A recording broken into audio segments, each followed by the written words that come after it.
Have you ever noticed a strange thing, how you can quit sugar, junk food, even smoking, but quitting love feels almost impossible? That's because love isn't just a feeling, it's an addiction, and it doesn't come with a warning label. We send one message and suddenly we're checking our phone every 5 minutes. One scene without a reply feels heavier than a full day of work, and one smile plays in our head like a favorite song on repeat. That's not romance, that's addiction. Love starts innocent.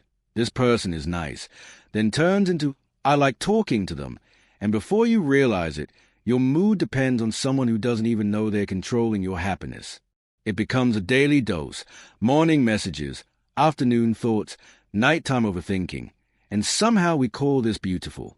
Love literally messes with your brain, releasing dopamine like gambling or endless scrolling, which is why one text can fix your whole day and one ignored call can ruin your sleep, appetite, and peace.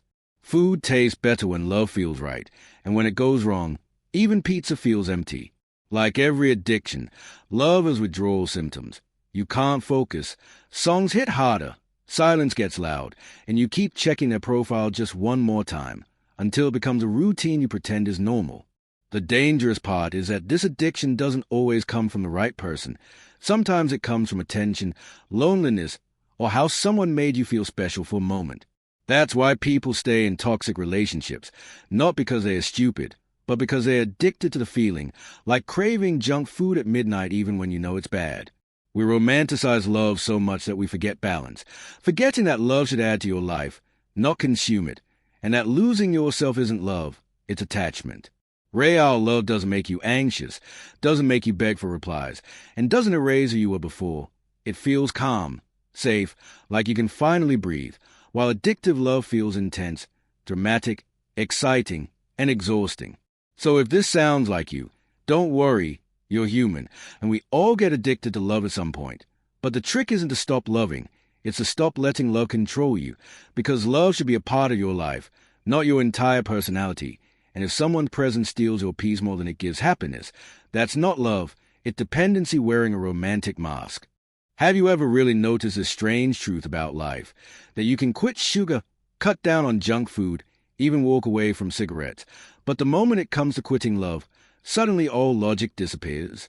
Because love isn't just an emotion you feel in your heart, it's an addiction that quietly settles into your mind, and unlike other addictions, it never comes with a warning label or side effects written in bold letters. It starts small and harmless, almost cute. One conversation feels nice. One message makes you smile. One person feels different from everyone else. And before you realize what's happening, you're checking your phone every few minutes, not because it rang, but because maybe it will. One scene without a reply suddenly weighs heavier than a long, tiring day, and one simple smile replays in your head like your favorite song that you don't want to end. We call this romance. But if we're being honest, this is addiction in its softest disguise. Love always begins innocently. It whispers, this person is nice. Then it grows into, I enjoy talking to them. Soon after, it turns into, why haven't they replied yet? And before you know it, your mood, your energy, even your self-worth starts depending on one human being who may not even realize they're holding the remote control to your happiness. That's the moment love stops being a feeling and becomes a habit, a daily dose you don't even question anymore. Morning starts with checking their message. Afternoon passes with their thoughts playing in your head. Night ends with replaying every word you said, wondering if you said too much or not enough. And somehow, we smile and call this madness beautiful. Science backs us up in a scary way. Love plays with your brain chemistry, releasing dopamine, the same chemical rush people feel when they gamble, scroll endlessly on social media, or chase quick highs. That's why one text can lift your mood instantly, and one ignored call can destroy your peace, your appetite, and your sleep all at once. Ever notice how food tastes different when you're in love? You could be eating the simplest meal and think life is perfect. But when love goes wrong, even your favorite pizza feels empty, like you're chewing but not really tasting anything. That's not poetry, that's addiction. And like every addiction, love comes with withdrawal symptoms. Suddenly you can't focus. Songs hit deeper than they should. Random places, random times, random words remind you of them. Silence becomes loud, and nights feel longer than they ever did before. You tell everyone you're fine, and maybe you even believe it for a moment, but your brain keeps whispering, just check their profile one more time. 1 time becomes 5. 5 becomes 10. 10 becomes a routine you don't even try to hide anymore. The most dangerous part is that love addiction doesn't always come from the right person. Sometimes it comes from attention. Sometimes from loneliness. Sometimes from how someone made you feel special for just 5 minutes when you were feeling invisible. That's why people stay in toxic relationships, not because they are weak or foolish, but because they are addicted to the feeling, not the person. It's like craving junk food at midnight, fully knowing it's bad for you, but still reaching for it because it's familiar and comforting. We romanticize love so much that no one talks about balance. No one sits you down and says, love should add to your life, not consume it. No one warns you that losing yourself for someone isn't proof of deep love. It's proof of unhealthy attachment. Real love doesn't make you anxious all the time. It doesn't make you beg for replies or question your worth. It doesn't erase a person you were before them. Real love feels calm, safe, steady, like you can breathe without fear. Addictive love, on the other hand, feels intense, dramatic, exciting, and unforgettable, but also exhausting, draining, and heavy. So if you're listening to this and thinking, why does this sound exactly like me? Relax. You're human. Almost everyone gets addicted to love at some point in their life. The goal isn't to stop loving or to build walls around your heart. The real goal is to stop letting love control you, because love is meant to be a part of your life, not your entire identity. And always remember this. If someone's presence steals your peace more than it gives you happiness, that isn't love. That's dependency wearing a romantic mask. Love deeply, feel honestly, but never forget yourself in the process, because the strongest, healthiest kind of love is the one that doesn't cost you your sanity. Have you ever noticed a strange thing? You can quit sugar. You can quit junk food. Some people even quit smoking. But quitting love? Yeah, good luck with that. Because love isn't just a feeling. Love is an addiction, and not the kind that comes with a warning label. Let me ask you something real quick. Why do we check our phone every 5 minutes after sending one message?